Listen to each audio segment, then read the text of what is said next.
Hello, I'm Lynn Major. I'm the administrator of ECC and the founder of ECC. So I've been the administrator of the school since we began 20 years ago in 1998. And we moved in here in 2003 with 12 students and 2 staff, and so we've grown now to 102 students and 23 staff, and we've added 3 buildings, and we're in the process of building a transitional living residence right now, all with money from the community that's been donated and given us. I believe that our intention was to try to provide an education for children who don't learn in the typical school system so that they would become productive members of the society, either by being trained to be out in the community, or for those who can't, we have built the sheltered workshop environment where they can also be productive and part of the community. So when we first began, there was much more of a stigma for the children coming to ECC. At Every Child Counts, one of the requirements for graduation is that a student must participate in one co-op placement.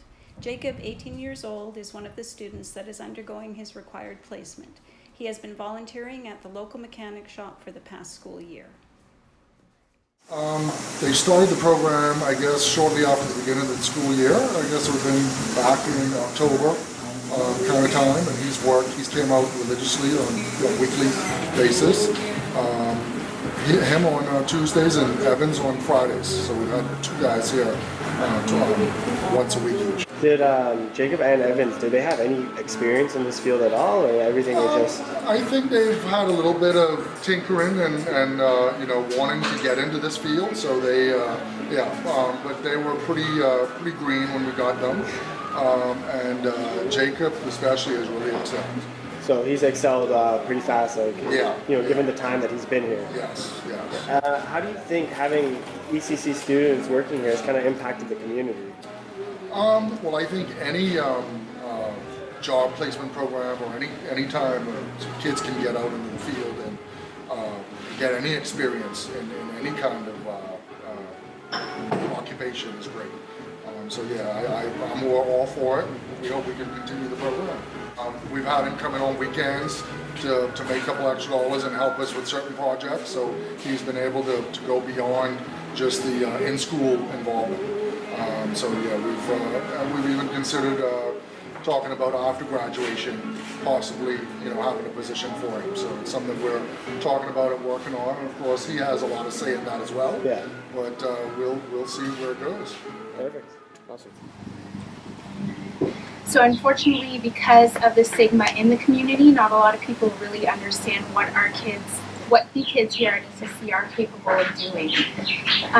Our co-op or job placement program sets our students up in real jobs in the community. So they go out to grocery stores, mechanic shops. We've had them go to beauty salons, government organizations. There's a bunch of different places in the community that work with us to employ our kids. And it gives them the opportunity to go out in the real world, gain real life experience, as well as use their skills that they learn here at ECC. With the majority of our students who actually take place in our co-op program, a lot of them end up getting jobs after they graduate from ECC. So with the employment rate of our students who graduate, not only in the jobs that they do their co-op, but in other jobs in the community, it really does show that stigma isn't true. It shows that our students are capable of working in the community. They're capable of learning. They're capable of doing what everyone else can do. It might take them a little bit more time to understand and learn different things, but it really doesn't mean that they're any different than anyone who is working in a regular job at Baker's Bay, who's working at Maxwell's, who's working in those big companies within our community. I came here 5 years ago on a placement through Ryerson University.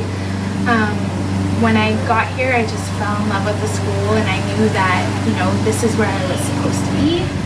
So I went back to Toronto one more year to graduate my program at Ryerson, and I moved back here, and I haven't moved back since. So this is my home. I love these kids. They are my family, and I can't imagine my life without Every Child Counts. I believe the stigma is changing. It was difficult when my children first started, but I think the difficulty was more a process of education and understanding by the community. And that is, as the familiarity has grown and children have become friends with other children, and we participate in other areas in the community, I think that has really begun to change. Our drum circle, who are quite talented and have won a couple of years now first prize in the National Arts Festival, have come a long way in helping that, because people see that while students may have difficulty in reading or academics, there are many, many other strengths and gifts that they have to give and share with the community. So it's a process, but it's a process that we're learning. So there are many different forms of learning disabilities. I would say there are some that are minor and some that are more major. There are students that have Down syndrome. There are some students who just have problems with reading, some students problem with writing, some students problem with math.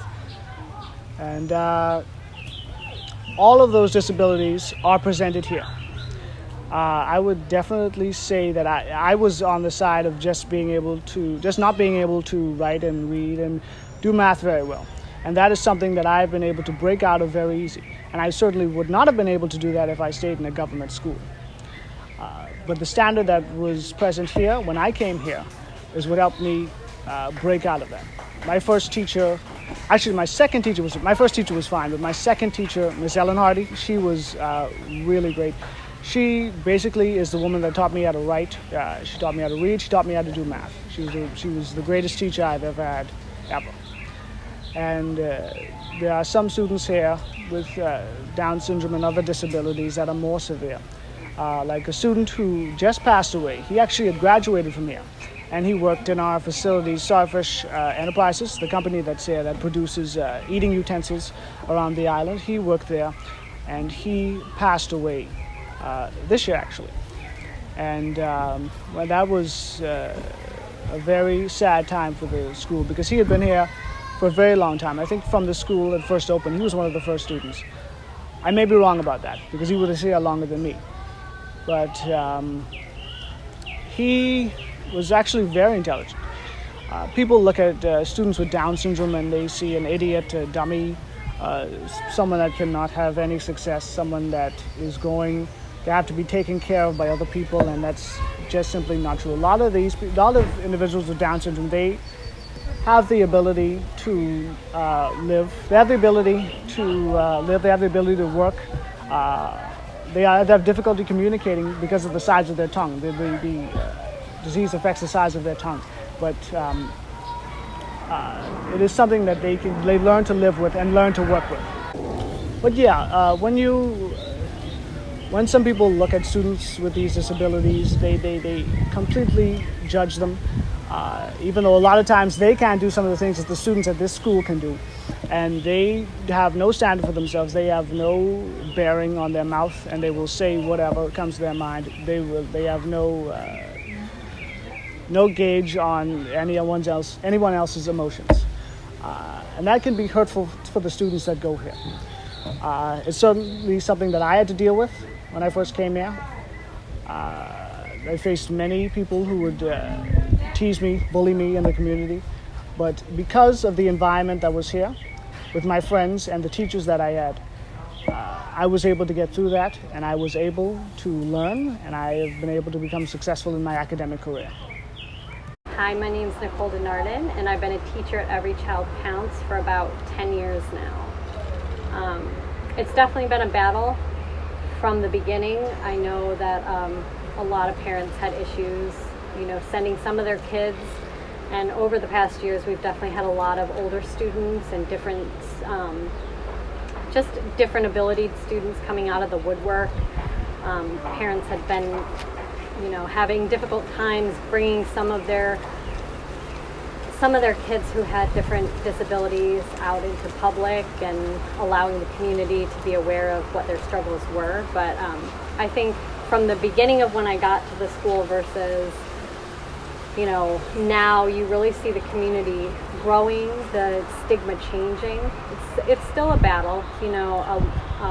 I would say a good handful of our students have a difficult time wearing their uniform out in the community. They often take their shirts off, or they'll wear sweatshirts in the dead of summer over their shirts. So the stigma is still there, but we're definitely working on trying to get more people involved in the school itself. We've had instances where, there's been bullying on the buses and other, public venues when, we've been involved with things like Junkanoo or public events that our guys had been bullied, and we brought some students in from other schools, and for them it was really an eye-opener because they sense that they're loved, they're valued, and they're appreciated. So a lot of times we'll have students coming in from other schools and saying, once they get the idea of what we're all about, they wish that they could come to this school, or they would go home and tell their parents that they wish that they could come to this school. I know one of the best things about working here is the love, the fact that the basis of the curriculum is based on love and appreciation for who each individual student is. And, I tell people from all over the world that I get paid to love. Math and science and, art is one thing, but our main goal here is to get some self-worth, some self-confidence in the kids that we work with. Hi, my name is Natalie Ramutar, and I've been a teacher at ECC going on 6 years. It's been a pleasure working at ECC. For me personally, I've realized my potential, I would say, as a special ed teacher by working at ECC. I also worked in primary education, and when I compare what happens at ECC, I think it's more challenging, definitely, but it's doubly rewarding because of the nature of the students that come to ECC. Many of our students come to us. They have been rejected from the regular school system. So when they come to ECC, many of them are, I would say, broken. But because they're so welcome here and they're so nurtured at ECC, we have seen how they bloom, how they grow, not only academically, but the whole child. We've seen how they progress. In the wider community, I think attitudes are changing, because when I first came to Abaco, the comments that I heard about students coming to ECC were not very nice. They were negative. But as the years went by, I realized that people are beginning to change. Change takes a very long time, but people are changing. The school is accepted. It's an integral part of the community. So that's a good start. Parents also are beginning to understand that their children have talents. It may not be the typical academic talents that they would have liked, but I think they're coming to understand that talent comes in different ways. What I've learned personally is that when we first discovered the difficulties of our children, it was a difficult blow to be able to handle that. What I have learned from the children is that they have, in many ways, healed me, and what I hear other people who come and work with them say is that they never realize the gifts that people with disabilities or challenges or issues that are difficult have to offer, and there are great gifts. So I think for me, I've learned that there's much to be received from the children, and there's much to be shared by the children, and I believe that the community is beginning to understand that process as well. So I hope as we move on and our school will grow and continue, I hope that that process of assimilation and acceptance will also continue to grow and progress. The Starfish Story. An old man was walking on the beach one morning after a storm. In the distance, he could see someone moving like a dancer. As he came closer, he saw that it was a young woman picking up starfish and gently throwing them into the ocean. "Young lady, why are you throwing starfish into the ocean?"